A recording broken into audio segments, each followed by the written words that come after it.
It's time for smart money moves. With the COVID 19 pandemic hitting families of color especially hard, it comes as no surprise that there's a growing racial wealth gap in America. We'll discuss why the gap is so persistent and what could be done to close it. That's coming up right now on Smart Money Moves.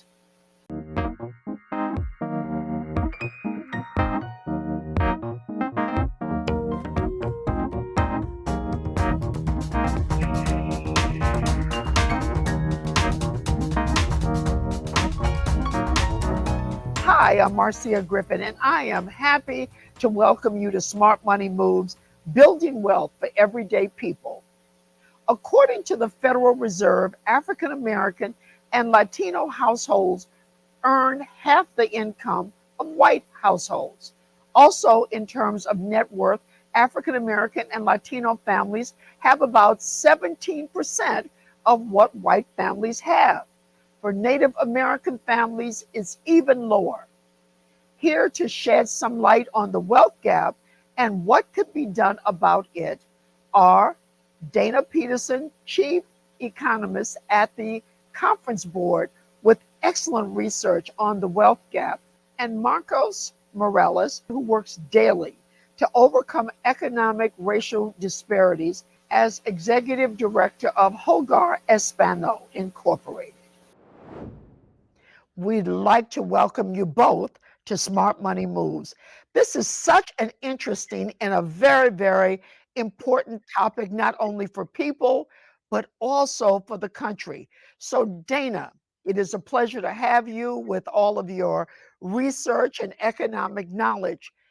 Tell us how much money has the American economy lost due to racial wealth inequalities?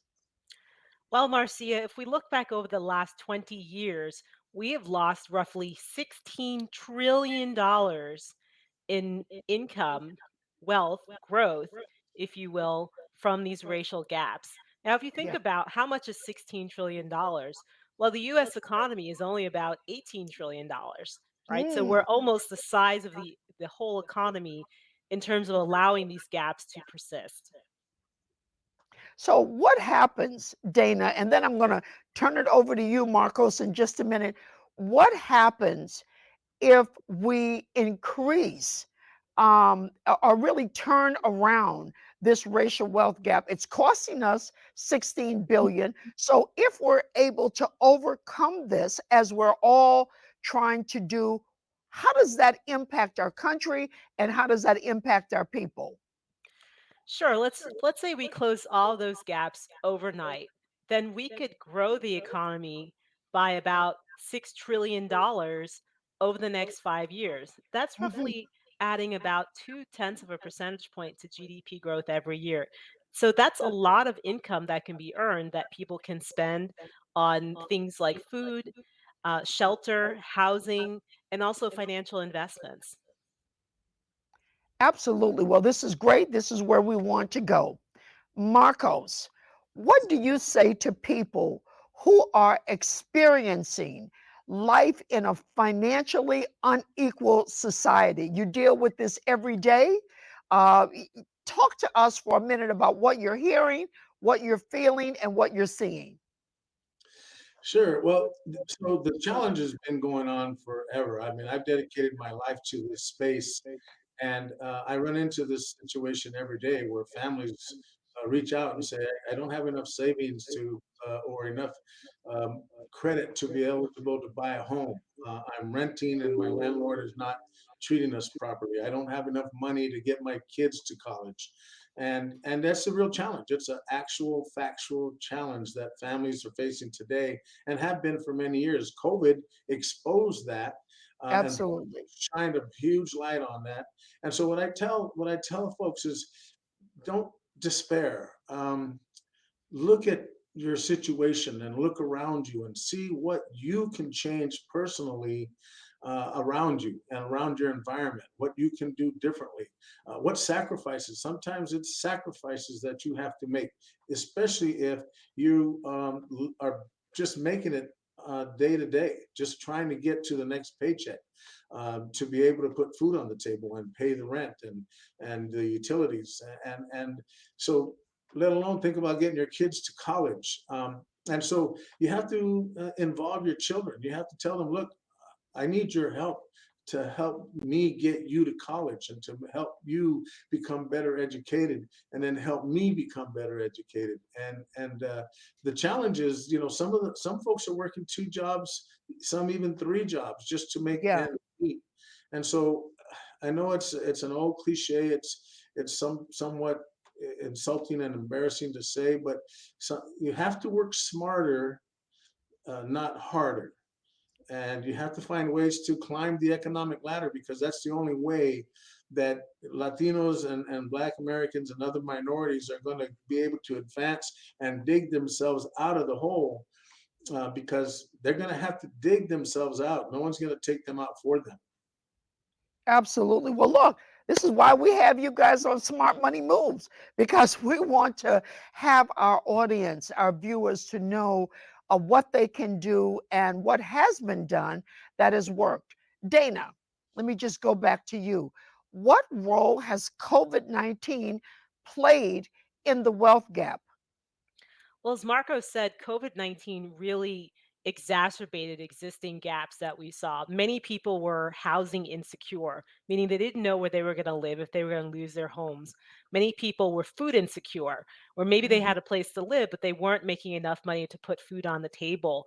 And so we saw many of these issues happening. And then let's not forget the health issues, where initially during the pandemic, a lot of people who were getting sick were persons of color disproportionately, and that speaks to differentials in access to healthcare. And so Sure. all of these things were pre-existent. They were already there before the pandemic, but were certainly exacerbated.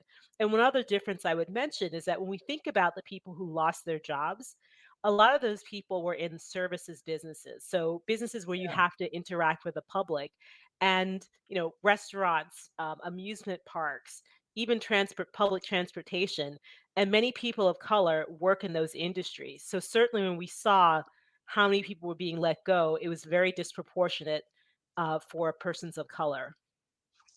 Absolutely, absolutely. And as we all know, there is a there is a correlation between health and wealth. And certainly the pandemic made everything just worse for us, but we're trying to recover. Thus our conversation today. So Marcos, let me go back to you. As we talk about the racial wealth gap, obviously housing and homeownership are prime focus areas, and these are hurdles that people want to overcome. They want to really do better in. Talk to us just for a minute about housing and homeownership and what hurdles people face in these areas. Yeah, well, obviously, most often, the two largest hurdles are credit worthiness and Hmm. down payment, cash availability. And uh, if you can overcome those two hurdles, of course, job sustainability is right along the same line, right? Right. Those two items. But if you have a job and you can have been trying to build your credit, at least not hurt your credit, those are two thresholds that you can accomplish. And then saving money for that down payment. And there are housing counseling organizations across the country that Hmm. will oftentimes align themselves with the family that is looking to become a homeowner. And I say family because family is a very critical component. It should not be just the primary breadwinner who's trying to make the family eligible for a mortgage. It should be the whole family. And if you have to reach out, don't be ashamed to reach out. Don't be embarrassed to call for help. Don't be embarrassed to call for family for help.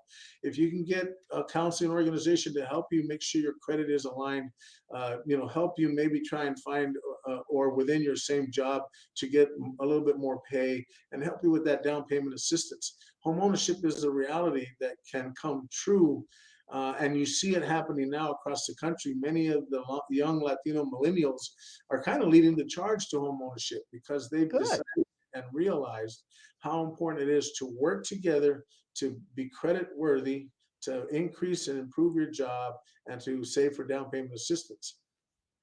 Absolutely, absolutely. Well, look, this is something that homeownership, we know that there's a big problem with housing supply. So, without question, your suggestion is really great as the housing supply issue increases or improves.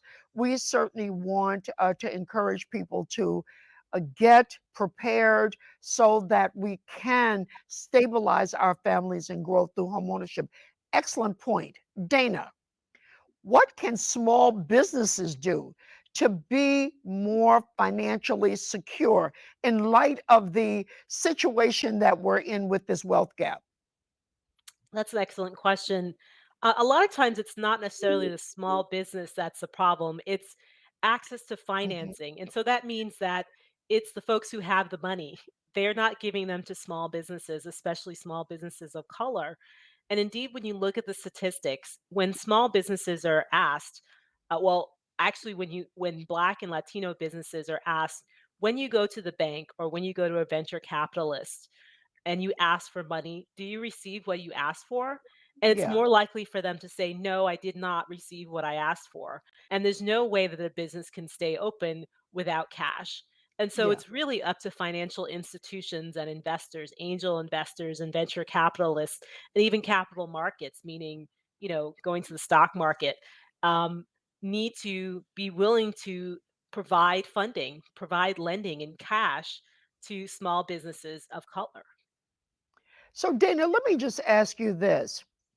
With the research that you're doing there at the conference board, do you see any light at the end of this tunnel where lenders and investors and the like are they more open now than before? We know that this is a problem, but the credit requirements are so stringent in many cases that if you don't have people to help you with money, and if you're not able to put all your money together, it is very difficult. So do you see the light? You see light at the end of this tunnel? Actually, certainly, I do see some light at the end of this tunnel. And part of that is due to the unfortunate things that happened last year, regarding Mr. Floyd, the murder of Mr. Floyd, and also other Yeah. persons, and the protests that we saw on the street. Financial companies actually woke up and said, you know what? We are part of this problem. We're the ones with the money. And so you had roughly five, $50 billion committed by financial firms last year to diversity, inclusion, and equity initiatives, including investing in minority-owned banks and Hmm. investing in businesses of color. And so that's a huge sum of money. It's not enough, but it's more than we've ever seen in terms of a focus on making sure that businesses of color are part of supply chains, meaning they're providing supplies and commodities and goods to other businesses, and that they're able to serve communities. And most importantly, or very importantly, that minority owned banks can serve their communities. Absolutely. Well, look, this is the time. This is the time there is an awakening, and we all have to take um, uh, our role in making things better. Businesses, lenders, people, ourselves, thus these conversations. Marcos, Yes. what is your organization doing to help close the racial wealth gap? And especially speak to us about the Hispanic community. What are some of the needs, and what are you doing to help to improve the situation? Yeah, well, you've heard the old saying, "They who have the gold make the rules." Yeah.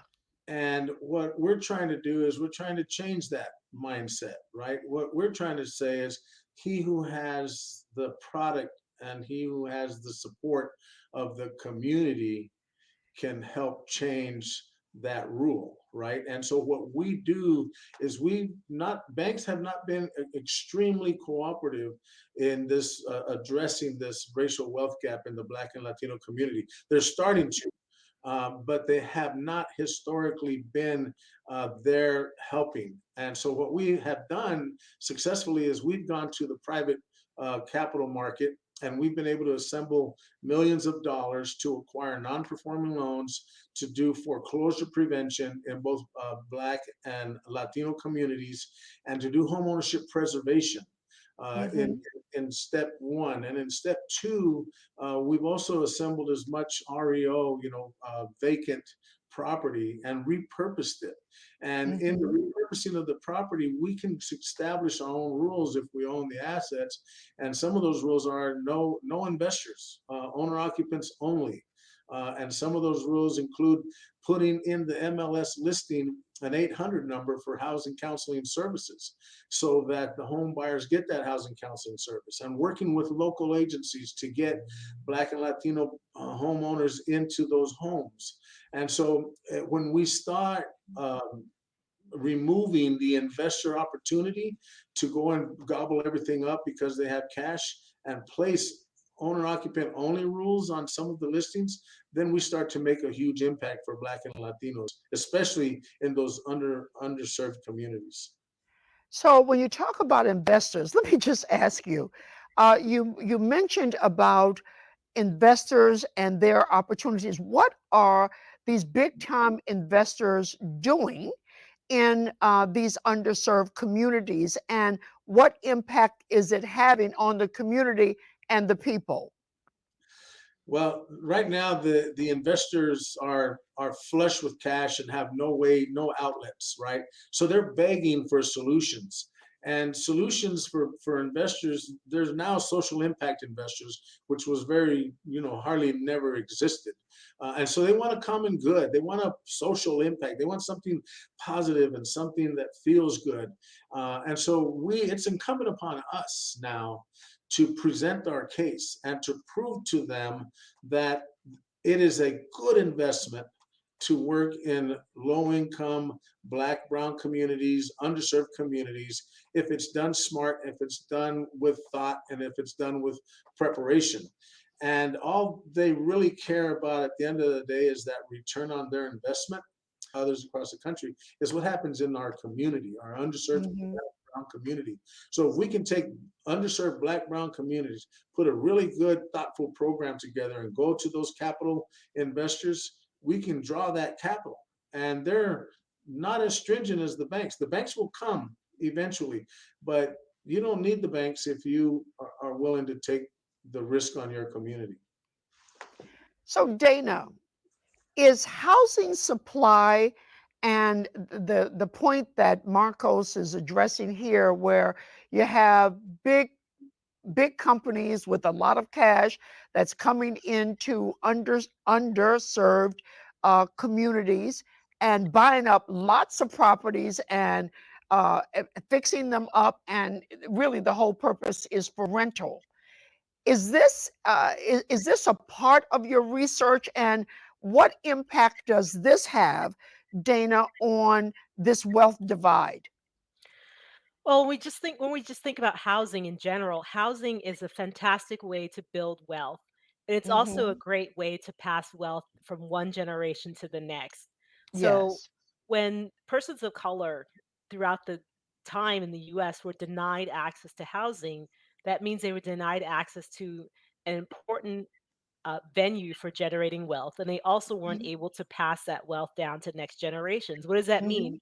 You don't have money necessarily to pay for your children to go to college, or to help Hmm. your grandchild to start a business. And so the fact that we have a housing shortage, especially an affordable housing shortage, is a crisis here in the Yeah. United States. It certainly is a crisis when you have large companies that come into underserved communities, and with the thought of, we're going to generate new housing that the people in the community cannot afford. And so I think it's so valuable what Mr. Morales and his organization is doing in terms of turning the table and saying, no, we're going to help people to acquire a type of wealth that grows over time if you keep it, right? Not something that you flip, but you keep it and that you can pass on to the next generation by enabling people to do so, and especially in their own neighborhoods. Dana, one last question from you about your research. Now, I know we've talked about housing, we've talked about homeownership. What is one other, and also small business lending? Is there another factor that is involved in this whole racial gap that we need to be focused on? Yes, absolutely, and it's related to income, Hmm. and jobs, and certainly, if you don't have income, it's very difficult to save, and if you don't have savings, and you don't have money to put down for down payment or to invest, and Right. so I think it's just so key. What we're noticing is that businesses are waking up to the fact that they do want to have diverse peoples within their companies, Good. but and especially in the tech sector, if you think about Yeah. where the tech sector is, it's in places in the US where there aren't large populations of persons of color. So what they're Yeah. doing is they're creating satellite offices in cities where you have lots of people of color. They're also employing remote work. So they're saying you don't Mhm. have to work in Silicon Valley or out in Utah. You can live wherever you are and still work for us and make, really great money such that you can achieve, those goals that you have, both financial, and also in terms of home ownership. So I think that's really important. And the more businesses embrace that, the more that they can help to make sure that we can close those gaps with respect to income. And one other thing I'll say is that Yeah. when it comes to wealth, financial wealth, it's important to take a little bit of risk, calculated risk. And indeed, the Hmm. data show, government data show that persons of color don't always invest in their 401k plans that they may have at their jobs or their unions have, or they don't invest in stock markets. They may have tons of insurance, even if they have insurance, right? So it's very important to take a little bit of a risk and take some of that income that you're making and basically pay yourself first. Make sure you're Absolutely. investing for the future first. Absolutely. Excellent, excellent advice.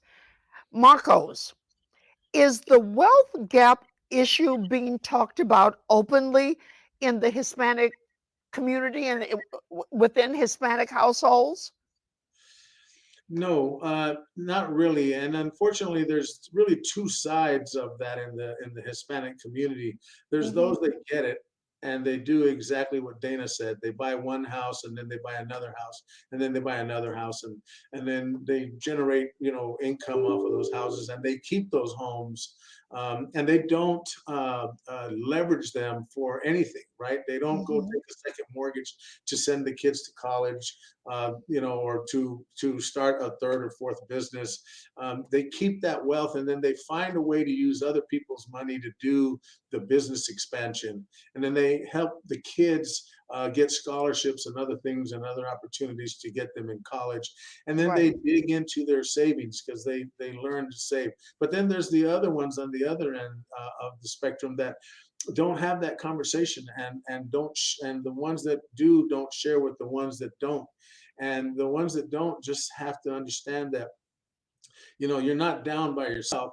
You just have to pull up your bootstraps, as they say, and Yeah. decide I'm going to make a change in my life. And if they decide that, they can do that. All of them have knowledge, and knowledge is power, but power in neutral goes nowhere fast. So they have to understand that they have to take advantage of their knowledge and they have to turn it into power, and they have to use that power to empower themselves and improve their lives. Excellent, excellent thoughts from both of you. I have one quick question to ask. Dana, what smart money moves would you like our viewers to remember? Sure. Just to echo what Mr. Morales said, that you have to make the choice in your life, regardless of what's happened, what situation you were born in, that you can change things for yourself and that you can invest in yourself. And whether it be education or savings, getting rid of the debt that you have, just Right. take those first steps. You can do it. Absolutely. Well, that's the power of the conversations with you guys. Marcos, if there's one thing that you want our viewers to remember that's a smart money move, what would that one thing be? Don't despair. No matter how far Great. down you feel you are, you can always come back up if you put your mind to it. Absolutely. Well, look, you guys have been great. We could talk about this for hours on end, but I certainly appreciate our discussion today. You both are doing great work and you've done a great job with us today. A special thank you to our audience for joining us. And for more information on this program and other programs on Smart Money Moves, go to WHUT.org. See you next time on Smart Money Moves. And remember, together we can and will make a difference.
This program was produced by WHUT and made possible by contributions from viewers like you. For more information on this program or any other program, please visit our website at WHUT.org. Thank you.